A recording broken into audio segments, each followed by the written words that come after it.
हम अपने क्लासरूम की सीढ़ियों पर बैठे।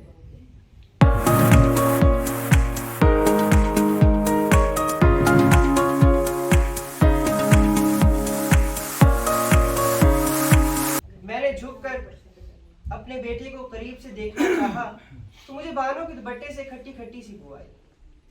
बच्चे ने मुस्कुराकर अपनी माँ की तरफ देखा तो माँ की जन्नत गुलगश्ता लौटकर उसकी झोली में आ गई।